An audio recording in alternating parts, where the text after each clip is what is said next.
I hope you like this audiobook. If you'd like to hear more, please support us on patreon.com. It really helps us keep going. www.patreon.com/c/audiobooks752. Thank you, and I invite you to listen the other books I have recorded. Also, please subscribe to my channel and activate the notifications so you will be the first to know when we publish a new book. The Phoenix on the Sword. Robert E. Howard.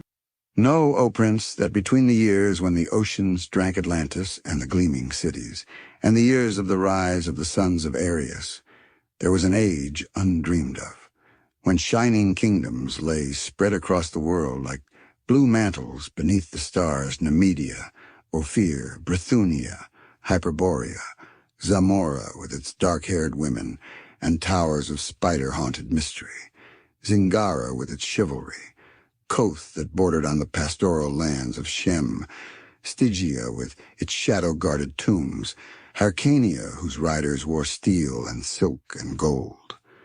But the proudest kingdom of the world was Aquilonia, reigning supreme in the dreaming west. Hither came Conan, the Cimmerian, black-haired, sullen-eyed, sword in hand, a thief, a reaver, a slayer, with gigantic melancholies and gigantic mirth, to tread the jeweled thrones of the earth under his sandaled feet, the Nemedian Chronicles. Over shadowy spires and gleaming towers lay ghostly darkness and silence that runs before dawn. Into a dim alley, one of a veritable labyrinth of mysterious, winding ways, 4 masked figures came hurriedly from a door which a dusky hand furtively opened. They spoke not, but went swiftly into the gloom, cloaks wrapped closely about them. As silently as the ghosts of murdered men, they disappeared in the darkness. Behind them, a sardonic countenance was framed in the partly open door. A pair of evil eyes glittered malevolently in the gloom. "Go into the night, creatures of the night," a voice mocked. "Oh, fools, your doom hounds your heels like a blind dog, and you know it not." The speaker closed the door and bolted it, then turned and went up the corridor, candle in hand. He was a somber giant whose dusky skin revealed his Stygian blood. He came into an inner chamber, where a tall, lean man in worn velvet lounged like a great lazy cat on a silken couch, sipping wine from a huge golden goblet. "Well, Ascalante," said the Stygian, setting down the candle, "your dupes have slunk into the streets like rats from their burrows. You work with strange tools." "Tools?" replied Escalante. "Why, they consider me that. For months now, ever since the Rebel 4 summoned me from the southern desert, I have been living in the very heart of my enemies, hiding by day in this obscure house, skulking through dark alleys and darker corridors at night. And I have accomplished what those rebellious nobles could not. Working through them and through other agents, many of whom have never seen my face, I have honeycombed the empire with sedition and unrest. In short, I, working in the shadows, have paved the downfall of the king who sits throned in the sun. By Mitra, I was a statesman before I was an outlaw. Oh, and these dupes who deem themselves your masters, they will continue to think that I serve them, until our present task is completed. Who are they to match wits with Ascalante, Volmana, the dwarfish count of Caraban, Gromo, the giant commander of the Black Legion, Dion, the fat baron of Atalis, Rinaldo, the hair-brained minstrel? I am the force which has welded together the steel in each, and by the clay in each I will crush them when the time comes. But that lies in the future. Tonight the king dies." "Days ago I saw the imperial squadrons ride from the city," said the Stygian. "They rode to the frontier which the heathen Picts assail Hanks, to the strong liquor which I've smuggled over the borders to madden them. Dion's great wealth made that possible, and Volmana made it possible to dispose of the rest of the imperial troops which remained in the city. Through his princely kin in Nemedia, it was easy to persuade King Numa to request the presence of Count Trocero of Poitin, seneschal of Aquilonia, and of course, to do him honor, he'll be accompanied by an imperial escort as well as his own troops, and Prospero, King Conan's right-hand man. That leaves only the king's personal bodyguard in the city, besides the Black Legion. Through Gromel, I've corrupted a spendthrift officer of that guard, and bribed him to lead his men away from the king's door at midnight. Then, with 16 desperate rogues of mine, we enter the palace by a secret tunnel. After the deed is done, even if the people do not rise to welcome us, Gromel's Black Legion will be sufficient to hold the city and the crown. And Dion thinks that crown will be given to him? Yes, the fat fool claims it by reason of a trace of royal blood. Conan makes a bad mistake in letting men live who still boast descent from the old dynasty, from which he tore the crown of Aquilonia. Volmana wishes to be reinstated in royal favor as he was under the old regime, so that he may lift his poverty-ridden estates to their former grandeur. Gromel hates Pallantides, commander of the Black Dragons, and desires the command of the whole army with all the stubbornness of the Bossonian. Alone of us all, Rinaldo has no personal ambition. He sees in Conan a red-handed, rough-footed barbarian who came out of the north to plunder a civilized land. He idealizes the king whom Conan killed to get the crown, remembering only that he occasionally patronized the arts, and forgetting the evils of his reign, and he is making the people forget. Already they openly sing the lament for the king, in which Rinaldo lauds the sainted villain, and denounces Conan as that black-hearted savage from the abyss. Conan laughs, but the people snarl. Why does he hate Conan? Poets always hate those in power. To them, perfection is always just behind the last corner, or beyond the next. They escape the present in dreams of the past and future. Rinaldo is a flaming torch of idealism, rising, as he thinks, to overthrow a tyrant and liberate the people. As for me, well, a few months ago I had lost all ambition but to raid the caravans for the rest of my life. Now old dreams stir. Conan will die. Dion will mount the throne. Then he too will die. One by one, all who oppose me will die, by fire or steel, or those deadly wines you know so well how to brew, Ascalante, king of Aquilonia. How like you the sound of it? The Stygian shrugged his broad shoulders. There was a time, he said with unconcealed bitterness, when I too had my ambitions, beside which yours seemed tawdry and childish. To what a state I have fallen! My old-time peers and rivals would stare indeed, could they see Thothamon of the Ring serving as the slave of an outlander, and an outlaw at that, and aiding in the petty ambitions of barons and kings. You laid your trust in magic and mummery, answered Ascalante carelessly. I trust my wits and my sword. Wits and swords are as straws against the wisdom of the darkness, growled the Stygian, his dark eyes flickering with menacing lights and shadows. Had I not lost the ring, our positions might be reversed. Nevertheless, answered the outlaw impatiently, you wear the stripes of my whip on your back, and are likely to continue to wear them. Be not so sure. The fiendish hatred of the Stygian glittered for an instant redly in his eyes. Some day, somehow I will find the ring again. And when I do, by the serpent fangs of Set, you shall pay. The hot-tempered Aquilonian started up and struck him heavily across the mouth. Thoth reeled back, blood starting from his lips. You grow overbold, dog, growled the outlaw. Have a care. I am still your master who knows your dark secret. Go upon the housetops and shout that Ascalante is in the city, plotting against the king, if you dare. I dare not, muttered the Stygian, wiping the blood from his lips. No, you do not dare, Ascalante grinned bleakly. For if I die by your stealth or treachery, a hermit priest in the southern desert will know of it, and will break the seal of a manuscript I left in his hands.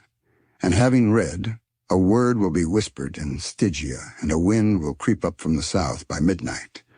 And where will you hide your head, Thothamo?" The slave shuddered, and his dusky face went ashen.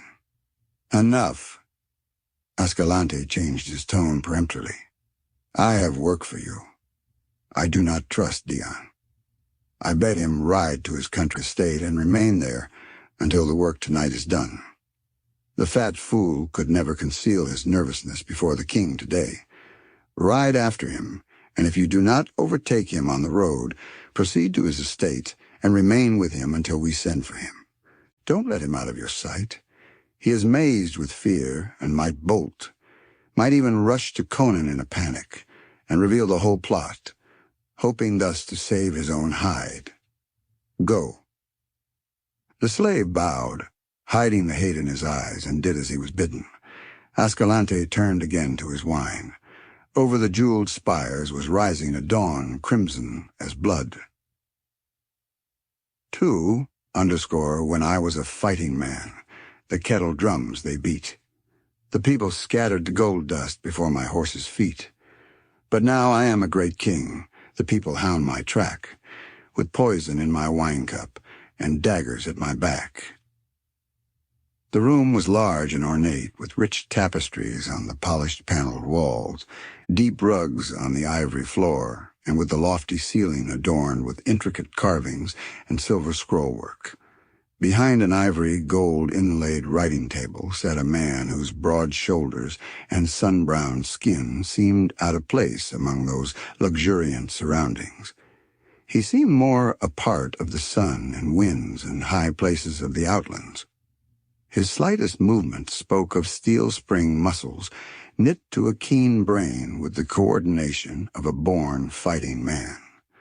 There was nothing deliberate or measured about his actions. Either he was perfectly at rest, still as a bronze statue, or else he was in motion, not with the jerky quickness of over-tense nerves, but with a cat-like speed that blurred the sight which tried to follow him.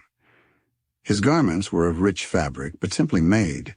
He wore no ring or ornaments, and a square-cut black mane was confined merely by a cloth of silver band about his head. Now he laid down the golden stylus with which he had been laboriously scrawling on wax papyrus, rested his chin on his fist, and fixed his smoldering blue eyes enviously on the man who stood before him.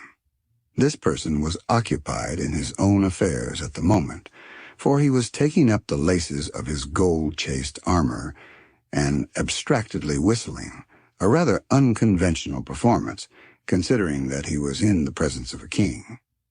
"Prospero," said the man at the table, "these matters of statecraft weary me as all the fighting I have done never did." "All part of the game," Conan answered the dark-eyed Poitanian. "You are king. You must play the part." "I wish I might ride with you to Nemedia," said Conan enviously. "It seems ages since I had a horse between my knees, but Publius says that affairs in the city require my presence. Curse him. When I overthrew the old dynasty," he continued, speaking with the easy familiarity which existed only between the Poitanian and himself, "it was easy enough, though it seemed bitter hard at the time. Looking back now over the wild path I followed, all those days of toil, intrigue, slaughter, and tribulation seem like a dream. I did not dream far enough, Prospero. When King Numidides lay dead at my feet, and I tore the crown from his gory head and set it on my own, I had reached the ultimate border of my dreams. I had prepared myself to take the crown, not to hold it. In the old free days, all I wanted was a sharp sword and the straight path to my enemies. Now no paths are straight, and my sword is useless.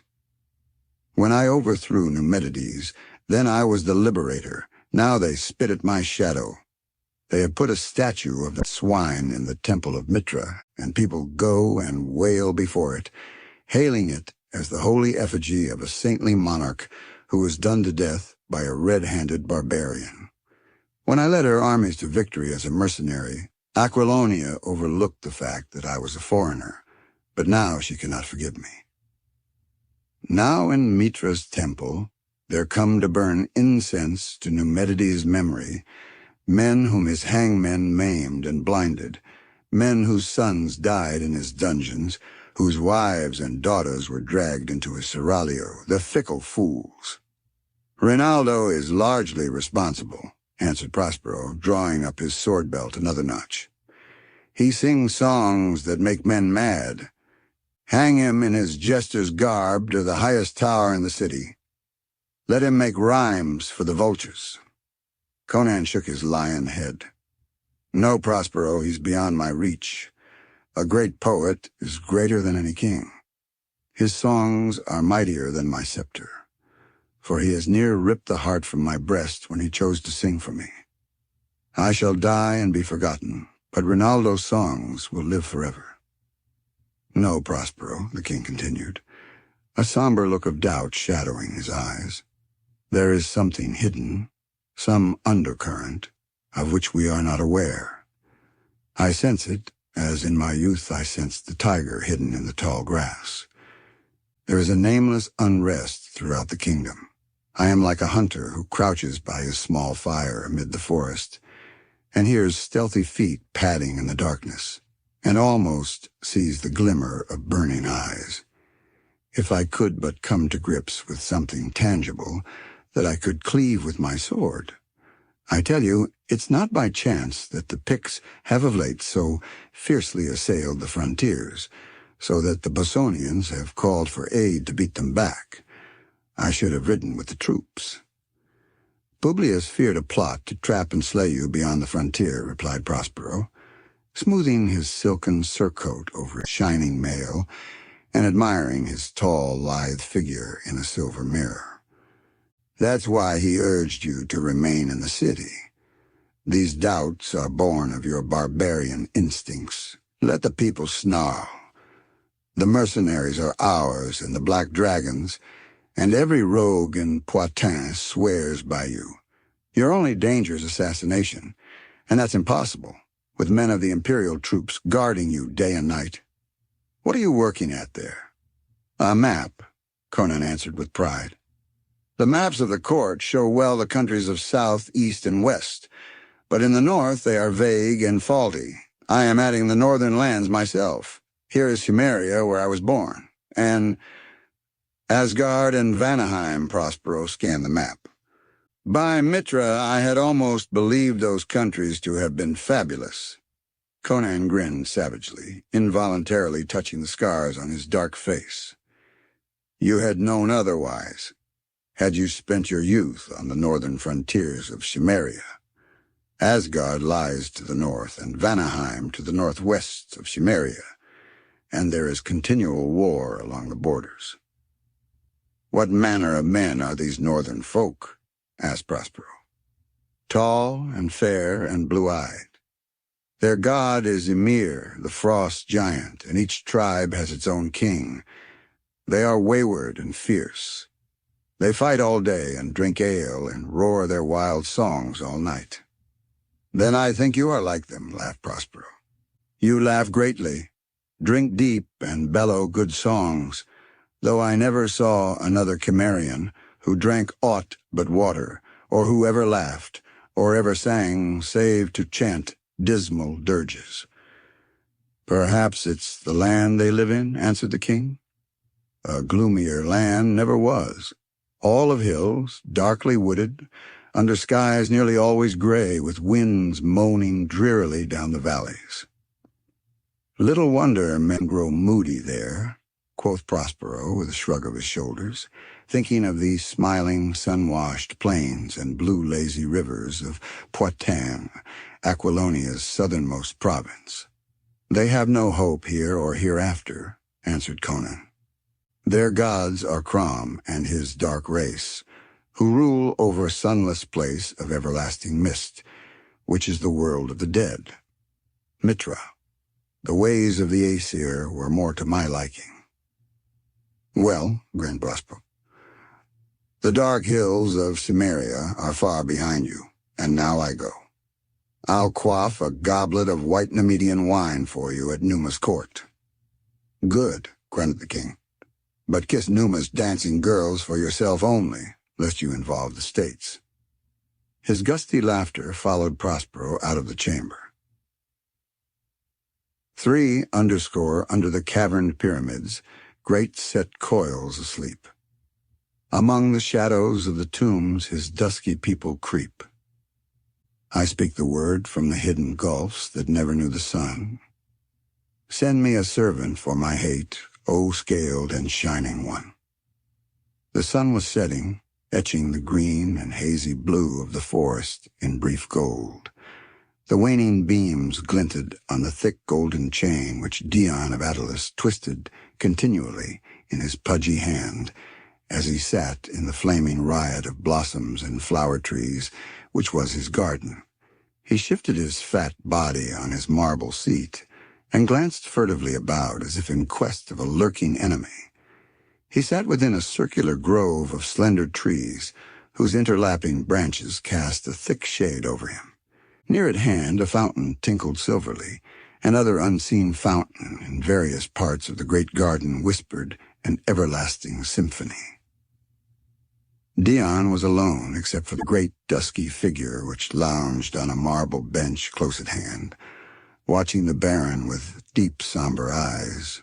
Dion gave little thought to Thothamon. He vaguely knew that he was a slave in whom Ascalante reposed much trust, but like so many rich men, Dion paid scant heed to men below his own station in life. "You need not be so nervous," said Thoth. "The plot cannot fail." "Ascalante can make mistakes as well as another," snapped Dion, sweating at the mere thought of failure. "Not he," grinned the Stygian savagely. "Else I had not been his slave, but his master." "What talk is this?" peevishly returned Dion, with only half a mind on the conversation. Thothamon's eyes narrowed. For all his iron self-control, he was near bursting with long pent-up shame, hate, and rage, ready to take any sort of a desperate chance. What he did not reckon on was the fact that Dion saw him, not as a human being with a brain and a wit, but simply a slave, and as such, a creature beneath notice. "Listen to me," said Thoth. "You will be king, but you little know the mind of Ascalante. You cannot trust him once Conan is slain. I can help you. If you will protect me when you come to power, I will aid you. Listen, my lord. I was a great sorcerer in the south. Men spoke of Thothamon as they spoke of Raman. King Ctesiphon of Stygia gave me great honor, casting down the magicians from the high places to exalt me above them. They hated me, but they feared me, for I controlled beings from outside which came at my call and did my bidding. By set, mine enemy knew not the hour when he might awake at midnight to feel the taloned fingers of a nameless horror at his throat.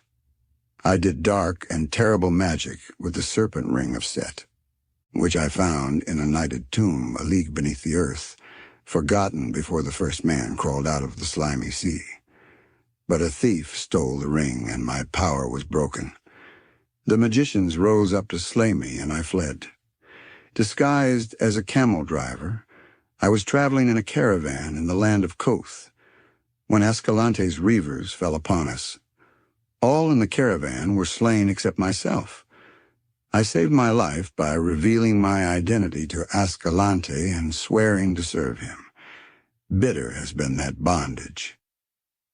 To hold me fast, he wrote of me in a manuscript, and sealed it and gave it into the hands of a hermit who dwells on the southern borders of Koth. I dare not strike a dagger into him while he sleeps, or betray him to his enemies, for then the hermit would open the manuscript and read. Thus Ascalante instructed him, and he would speak a word in Stygia. Again Thoth shuddered, and an ashen hue tinged his dusky skin. Men knew me not in Aquilonia, he said, but should my enemies in Stygia learn my whereabouts, not the width of half a world between us would suffice to save me from such a doom as would blast the soul of a bronze statue. Only a king with castles and hosts of swordsmen could protect me. So I have told you my secret, and urge that you make a pact with me. I can aid you with my wisdom, and you can protect me. And someday, I will find the ring. Ring, ring. Thoth had underestimated the man's utter egoism. Dion had not even been listening to the slave's words, so completely engrossed was he in his own thoughts. But the final word stirred a ripple in his self-centeredness. Ring, he repeated. That makes me remember. My ring of good fortune. I had it from a Shemitish thief who swore he stole it from a wizard far to the south, and that it would bring me luck. I paid him enough, Mitra knows. By the gods, I need all the luck I can have, what with Volmana and Ascalante dragging me into their bloody plots. I'll see to the ring. Thoth sprang up, blood mounting darkly to his face, while his eyes flamed with the stunned fury of a man who suddenly realizes the full depths of a fool's swinish stupidity. Dion never heeded him. Lifting a secret lid in the marble seat, he fumbled for a moment among a heap of gewgaws of various kinds, barbaric charms, bits of bones, pieces of tawdry jewelry, luck pieces, and conjures, which the man's superstitious nature had prompted him to collect. Ah, here it is. He triumphantly lifted a ring of curious make. It was of a metal like copper, and was made in the form of a scaled serpent, coiled in 3 loops, with its tail in its mouth. Its eyes were yellow gems which glittered balefully. Thoth Amon cried out as if he had been struck, and Dion wheeled and gaped, his face suddenly bloodless. The slave's eyes were blazing, his mouth wide, his huge dusky hands outstretched like talons. "The ring! By Set! The ring!" he shrieked. "My ring, stolen from me!" Steel glittered in the Stygian's hand, and with a heave of his great dusky shoulders, he drove the dagger into the baron's fat body. Dion's high, thin squeal broke in a strangled gurgle, and his whole flabby frame collapsed like melted butter. A fool to the end, he died in mad terror, not knowing why. Flinging aside the crumpled corpse, already forgetful of it, Thoth grasped the ring in both hands, his dark eyes blazing with a fearful avidness. "My ring!" he whispered in terrible exultation. "My power!" How long he crouched over the baleful thing, motionless as a statue, drinking the evil aura of it into his dark soul, not even the Stygian knew. When he shook himself from his reverie and drew back his mind from the nighted abysses where it had been questing, the moon was rising, casting long shadows across the smooth marble back of the garden seat, at the foot of which sprawled the darker shadow which had been the lord of Attalus. "No more, Ascalante, no more," whispered the Stygian, and his eyes burned red as a vampire's in the gloom. Stooping, he cupped a handful of congealing blood from the sluggish pool in which his victim sprawled, and rubbed it in the copper serpent's eyes until the yellow sparks were covered by a crimson mask. "Blind your eyes, mystic serpent," he chanted in a blood-freezing whisper. "Blind your eyes to the moonlight, and open them on darker gulfs. What do you see, O serpent of Set? Whom do you call from the gulfs of the night, whose shadow falls on the waning light? Call him to me, O serpent of Set." Stroking the scales with a peculiar circular motion of his fingers, a motion which always carried the fingers back to their starting place. His voice sank still lower as he whispered dark names and grisly incantations forgotten the world over save in the grim hinterlands of dark Stygia, where monstrous shapes move in the dusk of the tombs. There was a movement in the air about him, such a swirl as is made in water when some creature rises to the surface. A nameless, freezing wind blew on him briefly, as if from an open door. Thoth felt a presence at his back, but he did not look about. He kept his eyes fixed on the moonlit space of marble, on which a tenuous shadow hovered. As he continued his whispered incantations, this shadow grew in size and clarity until it stood out distinct and horrific. Its outline was not unlike that of a gigantic baboon, but no such baboon ever walked the earth, not even in Stygia. Still Thoth did not look, but drawing from his girdle a sandal of his master, always carried in the dim hope that he might be able to put it to such use, he cast it behind him. "Know it well, slave of the ring," he exclaimed. "Find him who wore it and destroy him. Look into his eyes and blast his soul before you tear out his throat. Kill him. I, in a blind burst of passion, and all with him." Etched on the moonlit wall, Thoth saw the horror lower its misshapen head and take the scent like some hideous hound. Then the grisly head was thrown back, and the thing wheeled and was gone like a wind through the trees. The Stygian flung up his arms in maddened exultation, and his teeth and eyes gleamed in the moonlight. A soldier on guard without the walls yelled in startled horror as a great loping black shadow with flaming eyes cleared the wall and swept by him with a swirling rush of wind. But it was gone so swiftly that the bewildered warrior was left wondering whether it had been a dream or a hallucination. When the world was young and men were weak, and the fiends of the night walked free, I strove with Set by fire and steel and the juice of the upas tree. Now that I sleep in the mount's black heart, and the ages take their toll, forget ye him who fought with the snake to save the human soul. Alone in the great sleeping chamber with its high golden dome, King Conan slumbered and dreamed. Through swirling gray mists he heard a curious call, faint and far, and though he did not understand it, it seemed not within his power to ignore it. Sword in hand he went through the gray mist, as a man might walk through clouds, and the voice grew more distinct as he proceeded, until he understood the word it spoke. It was his own name that was being called across the gulfs of space or time. Now the mist grew lighter, and he saw that he was in a great dark corridor that seemed to be cut in solid black stone. It was unlighted, but by some magic he could see plainly.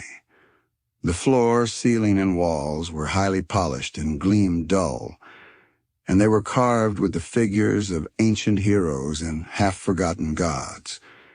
He shuddered to see the vast, shadowy outlines of the nameless old ones, and he knew somehow that mortal feet had not traversed the corridor for centuries. He came upon a wide stair carved in the solid rock, and the sides of the shaft were adorned with esoteric symbols so ancient and horrific that King Conan's skin crawled. The steps were carven each with the abhorrent figure of the old serpent Set, so that at each step he planted his heel on the head of the snake, as it was intended from old times. But he was none the less at ease for all that. But the voice called him on, and at last, in darkness that would have been impenetrable to his material eyes, he came into a strange crypt and saw a vague white-bearded figure sitting on a tomb. Conan's hair rose up and he grasped his sword, but the figure spoke in sepulchral tones. "Oh, man, do you know me?" "Not I, by Crom," swore the king. "Man," said the ancient, "I am Epimetreus." "But Epimetreus, the sage, has been dead for 1,500 years, stammered Conan. "Hearken," spoke the other commandingly. "As a pebble cast into a dark lake sends ripples to the further shores, happenings in the unseen world have broken like waves on my slumber. I have marked you well, Conan of Cimmeria, and the stamp of mighty happenings and great deeds is upon you. But dooms are loose in the land, against which your sword cannot aid you." "You speak in riddles," said Conan uneasily. "Let me see my foe, and I'll cleave his skull to the teeth." "Loose your barbarian fury against your foes of flesh and blood," answered the ancient. "It is not against men I must shield you." There are dark worlds barely guessed by man, wherein formless monsters stalk, fiends which may be drawn from the outer voids to take material shape and rend and devour at the bidding of evil magicians. There is a serpent in your house, O king, an adder in your kingdom, come up from Stygia with the dark wisdom of the shadows in his murky soul. As a sleeping man dreams of the serpent which crawls near him, I have felt the foul presence of Set's neophyte. He is drunk with terrible power, and the blows he strikes at his enemy may well bring down the kingdom. I have called you to me to give you a weapon against him and his hellhound pack. But why? Bewilderedly asked Conan. Men say you sleep in the black heart of Golamira whence you send forth your ghost on unseen wings to aid Aquilonia in times of need, but I am an outlander and a barbarian. Peace, the ghostly tones reverberated through the great shadowy cavern. Your destiny is one with Aquilonia. Gigantic happenings are forming in the web, and the womb of fate, and a blood-mad sorcerer shall not stand in the path of imperial destiny. Ages ago, Set coiled about the world like a python about its prey. All my life, which was as the lives of 3 common men, I fought him. I drove him into the shadows of the mysterious south, but in dark Stygia men still worship him who to us is the archdemon. As I fought Set, I fight his worshippers and his votaries and his acolytes. Hold out your sword. Wondering, Conan did so, and on the great blade, close to the heavy silver guard, the ancient traced with a bony finger a strange symbol that glowed like white fire in the shadows. And on the instant crypt, tomb and ancient vanished, and Conan, bewildered, sprang from his couch in the great golden domed chamber. And as he stood, bewildered at the strangeness of his dream, he realized that he was gripping his sword in his hand, and his hair prickled at the nape of his neck, for on the broad blade was carven a symbol, the outline of a phoenix. And he remembered that on the tomb in the crypt he had seen what he had thought to be a similar figure, carven of stone. Now he wondered if it had been but a stone figure, and his skin crawled at the strangeness of it all. Then, as he stood, a stealthy sound in the corridor outside brought him to life, and without stopping to investigate, he began to don his armor. Again he was the barbarian, suspicious and alert as a gray wolf at bay. Vier_. What do I know of cultured ways, the guilt, the craft, and the lie? I, who was born in a naked land and bred in the open sky. The subtle tongue, the sophist guile, they fail when the broadswords sing. Rush in and die, dogs. I was a man before I was a king. Through the silence which shrouded the corridor of the royal palace stole 20 furtive figures. Their stealthy feet, bare or cased in soft leather, made no sound either on thick carpet or bare marble tile. The torches, which stood in niches along the halls, gleamed red on dagger, sword, and keen-edged axe. "Yes, ye all," hissed Escalante. "Stop that cursed loud breathing, whoever it is. The officer of the night guard has removed most of the sentries from these halls and made the rest drunk, but we must be careful, just the same. Back! Here come the guard!" They crowded back behind a cluster of carven pillars, and almost immediately 10 giants in black armor swung by at a measured pace. Their faces showed doubt as they glanced at the officer who was leading them away from their post of duty. This officer was rather pale. As the guard passed the hiding places of the conspirators, he was seen to wipe the sweat from his brow with a shaky hand. He was young, and this betrayal of a king did not come easy to him. He mentally cursed the vainglorious extravagance which had put him in debt to the moneylenders and made him a pawn of scheming politicians. The guardsmen clanked by and disappeared up the corridor. "Good," grinned Escalante. "Conan sleeps unguarded. Haste. If they catch us killing him, we're undone." but few men will espouse the cause of a dead king. "I haste," cried Rinaldo, his blue eyes matching the gleam of the sword he swung above his head. "My blade is thirsty. I hear the gathering of the vultures. They hurried down the corridor with reckless speed and stopped before a gilded door which bore the royal dragon symbol of Aquilonia. "Gromel!" snapped Escalante. "Break me this door open." The giant drew a deep breath and launched his mighty frame against the panels, which groaned and bent at the impact. Again he crouched and plunged. With a snapping of bolts and a rending crash of wood, the door splintered and burst inward. "In!" roared Escalante, on fire with the spirit of the deed. "In!" yelled Rinaldo. "Death to the tyrant!" They stopped short. Conan faced them, not a naked man, roused, mazed, and unarmed, out of deep sleep to be butchered like a sheep, but a barbarian wide awake and at bay, partly armored, and with his long sword in his hand. For an instant the tableau held, the 4 rebel noblemen in the broken door, and the horde of wild, hairy faces crowding behind them, all held momentarily frozen by the sight of the blazing-eyed giant standing sword in hand in the middle of this candle-lighted chamber. In that instant, Escalante beheld, on a small table near the royal couch, the silver scepter and the slender gold circlet which was the crown of Aquilonia, and the sight maddened him with desire. "In, rogues!" yelled the outlaw. "He is 1 to 20, and he has no helmet." True. There had been lack of time to don the heavy-plumed casque, or to lace in place the side plates of the cuirass, nor was there now time to snatch the great shield from the wall. Still, Conan was better protected than any of his foes except Volmana and Gromel, who were in full armor. The king glared, puzzled as to their identity.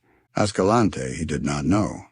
He could not see through the closed visors of the armored conspirators, and Rinaldo had pulled his slouch cap down above his eyes.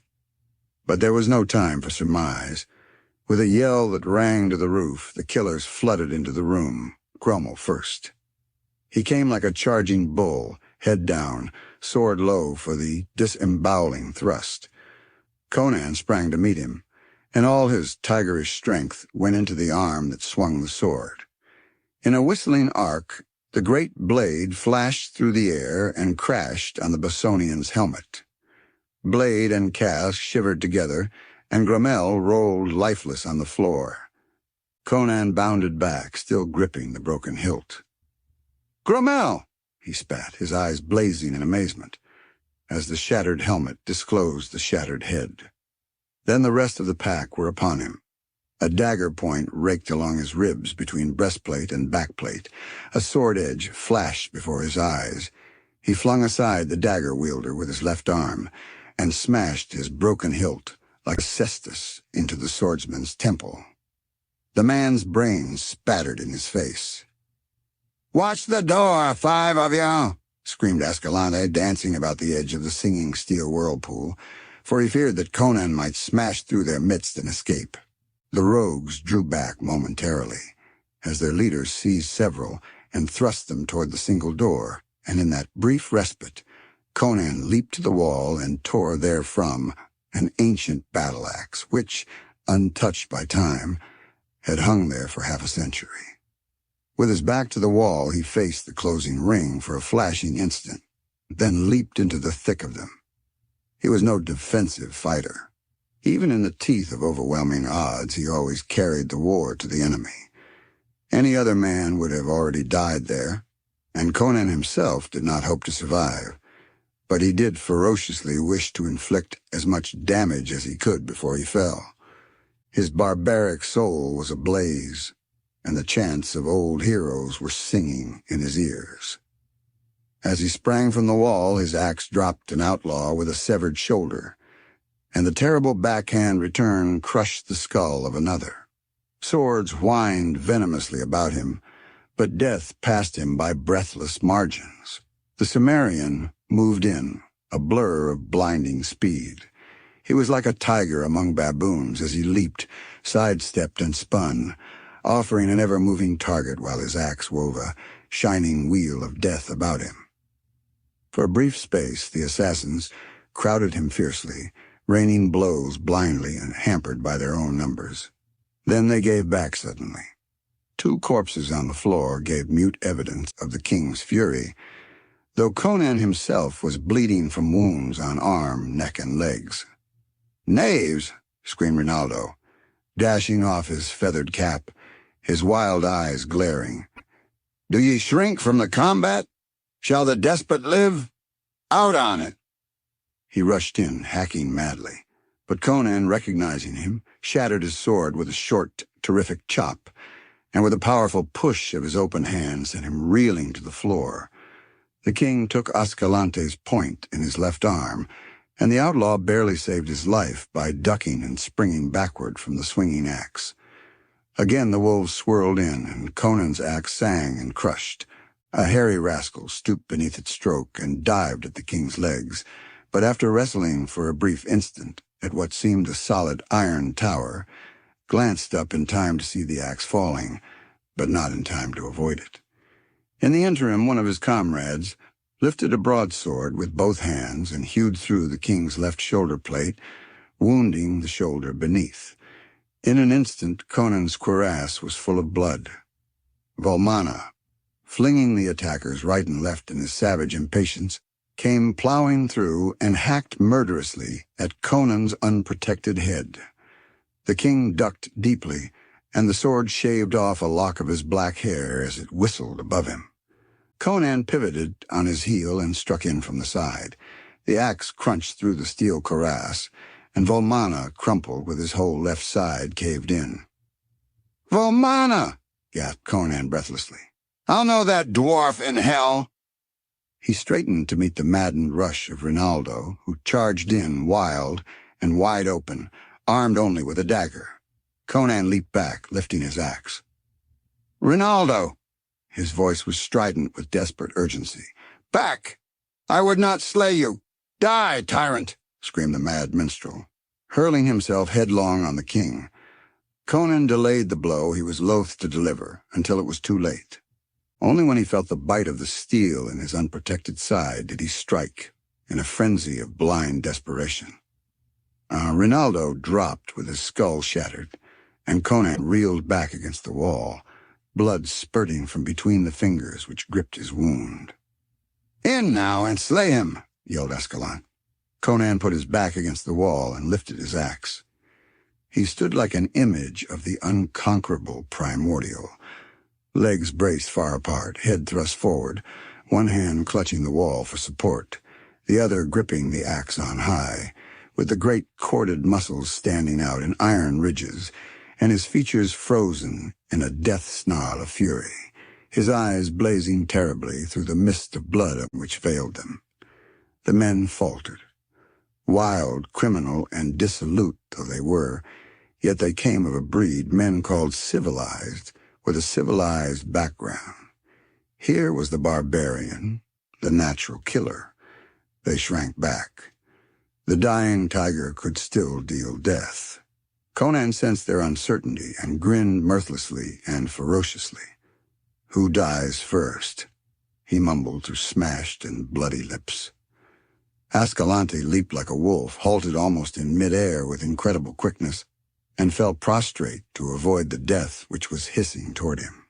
He frantically whirled his feet out of the way and rolled clear as Conan recovered from his missed blow and struck again. This time the axe sank inches deep into the polished floor close to Ascalante's revolving legs. Another misguided desperado chose this instant to charge, followed half-heartedly by his fellows. He intended killing Conan before the Cimmerian could wrench his axe from the floor, but his judgment was faulty. The red axe lurched up and crashed down, and a crimson caricature of a man catapulted back against the legs of the attackers. At that instant, a fearful scream burst from the rogues at the door as a black, misshapen shadow fell across the wall. All but Ascalante wheeled at that cry, and then, howling like dogs, they burst blindly through the door in a raving, blaspheming mob and scattered through the corridors in screaming flight.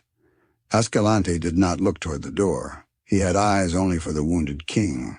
He supposed that the noise of the fray had at last roused the palace, and that the loyal guards were upon him, though even in that moment it seemed strange that his hardened rogues should scream so terribly in their flight. Conan did not look toward the door because he was watching the outlaw with the burning eyes of a dying wolf. In this extremity, Escalante's cynical philosophy did not desert him. "All seems to be lost, particularly honor," he murmured. "However, the king is dying on his feet, and whatever other cogitation might have passed through his mind is not to be known." For leaving the sentence uncompleted, he ran lightly at Conan just as the Cimmerian was perforce employing his axe arm to wipe the blood from his blinded eyes. But even as he began his charge, there was a strange rushing in the air, and a heavy weight struck terrifically between his shoulders. He was dashed headlong, and great talons sank agonizingly in his flesh. Writhing desperately beneath his attacker, he twisted his head about and stared into the face of nightmare and lunacy. Upon him crouched a great black thing which he knew was born in no sane or human world. Its slavering black fangs were near his throat, and the glare of its yellow eyes shriveled his limbs as a killing wind shrivels young corn. The hideousness of its face transcended mere bestiality. It might have been the face of an ancient, evil mummy, quickened with demoniac life. In those abhorrent features, the outlaw's dilated eyes seemed to see like a shadow in the madness that enveloped him, a faint and terrible resemblance to the slave Thoth-Amon. Then Escalante's cynical and all-sufficient philosophy deserted him, and with a ghastly cry he gave up the ghost before those slavering fangs touched him. Conan, shaking the blood drops from his eyes, stared frozen. At first he thought it was a great black hound which stood above Escalante's distorted body. Then as his sight cleared, he saw that it was neither a hound nor a baboon. With a cry that was like an echo of Escalante's death shriek, he reeled away from the wall and met the leaping horror with a cast of his axe that had behind it all the desperate power of his electrified nerves. The flying weapon glanced singing from the slanting skull it should have crushed, and the king was hurled halfway across the chamber by the impact of the giant body. The slavering jaws closed on the arm Conan flung up to guard his throat, but the monster made no effort to secure a death grip. Over his mangled arm it glared fiendishly into the king's eyes, in which there began to be mirrored a likeness of the horror which stared from the dead eyes of Escalante. Conan felt his soul shrivel and begin to be drawn out of his body, to drown in the yellow wells of cosmic horror which glimmered spectrally in the formless chaos that was growing about him and engulfing all life and sanity. Those eyes grew and became gigantic, and in them the Cimmerian glimpsed the reality of all the abysmal and blasphemous horrors that lurk in the outer darkness of formless voids and nighted gulfs. He opened his bloody lips to shriek his hate and loathing, but only a dry rattle burst from his throat. But the horror that paralyzed and destroyed Escalante roused in the Cimmerian a frenzied fury akin to madness. With a volcanic wrench of his whole body, he plunged backward, heedless of the agony of his torn arm, dragging the monster bodily with him. And his outflung hand struck something his dazed fighting brain recognized as the hilt of his broken sword. Instinctively he gripped it and struck with all the power of nerve and thew as a man stabs with a dagger. The broken blade sank deep, and Conan's arm was released as the abhorrent mouth gaped as in agony. The king was hurled violently aside, and lifting himself on one hand, he saw, as one mazed, the terrible convulsions of the monster, from which thick blood was gushing through the great wound his broken blade had torn. And as he watched, Its struggles ceased, and it lay jerking spasmodically, staring upward with its grisly, dead eyes. Conan blinked and shook the blood from his own eyes. It seemed to him that the thing was melting and disintegrating into a slimy, unstable mass. Then a medley of voices reached his ears, and the room was thronged with the finally roused people of the court. Knights, peers, ladies, men-at-arms, counselors, all babbling and shouting and getting in one another's way. The black dragons were on hand, wild with rage, swearing and ruffling, with their hands on their hilts and foreign oaths in their teeth. Of the young officer of the door guard nothing was seen, nor was he found then or later, though earnestly sought after. "Gromel! Volmana! Rinaldo!" exclaimed Publius the High Counselor, wringing his fat hands among the corpses. "Black treachery! Someone shall dance for this! Call the guard!" "The guard is here, you old fool!"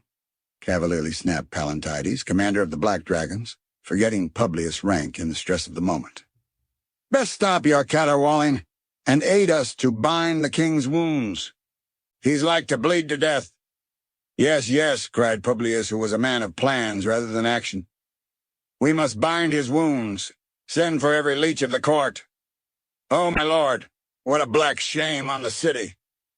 Are you entirely slain?" "Wine," gasped the king from the couch where they had laid him. They put a goblet to his bloody lips, and he drank like a man half dead of thirst. "Good," he grunted, falling back. "Slaying is cursed to dry work."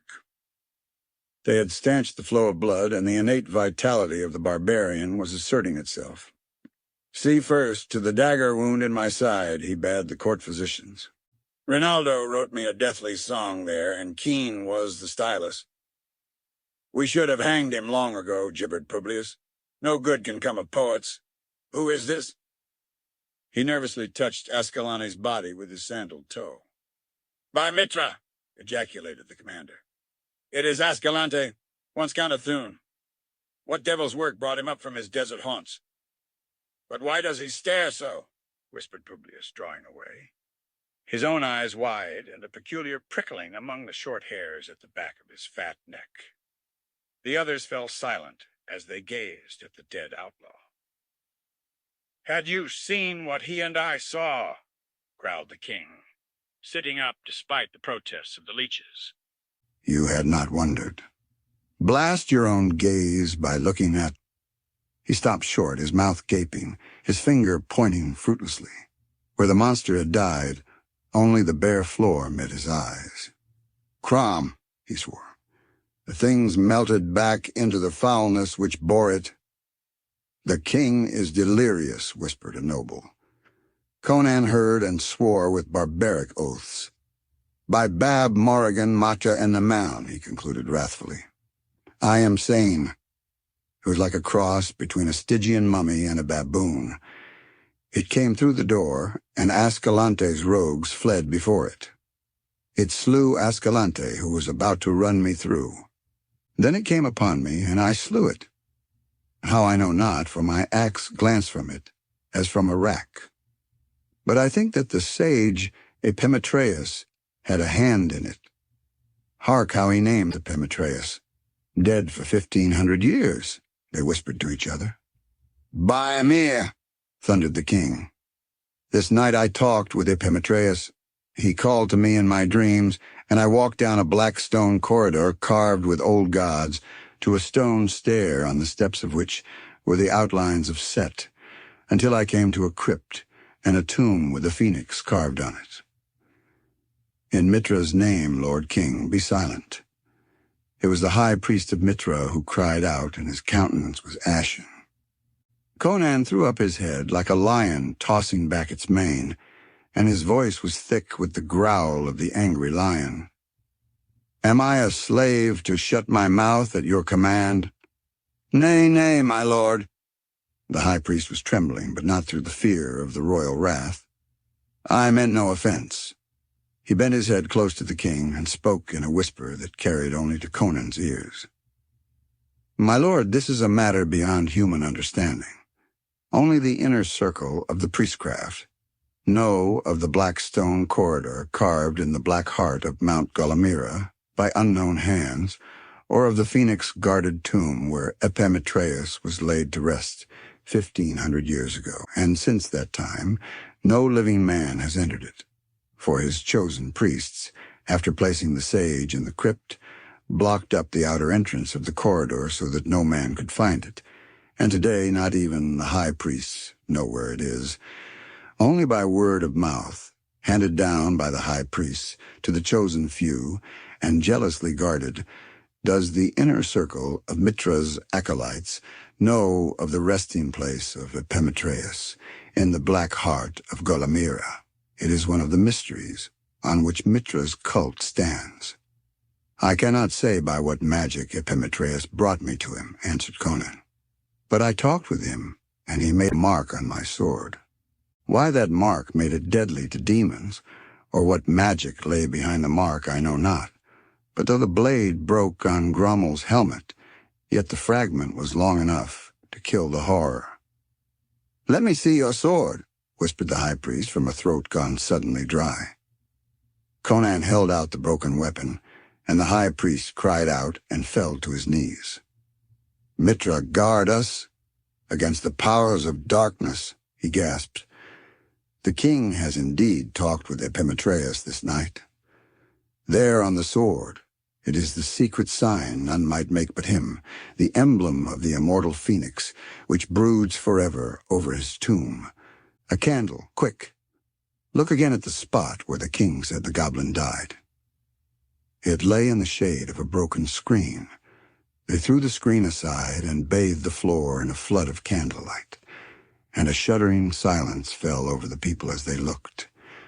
Then some fell on their knees, calling on Mitra, and some fled screaming from the chamber. There on the floor where the monster had died, there lay, like a tangible shadow, a broad dark stain that could not be washed out. The thing had left its outline clearly etched in its blood, and that outline was of no being of a sane and normal world. Grim and horrific it brooded there, like the shadow cast by one of the apish gods that squat on the shadowy altars of dim temples in the dark land of Stygia. I hope you like this audiobook. If you'd like to hear more, please support us on patreon.com. It really helps us keep going. www.patreon.com/c/audiobooks752. Thank you, and I invite you to listen the other books I have recorded. Also, please subscribe to my channel and activate the notifications so you will be the first to know when we publish a new book.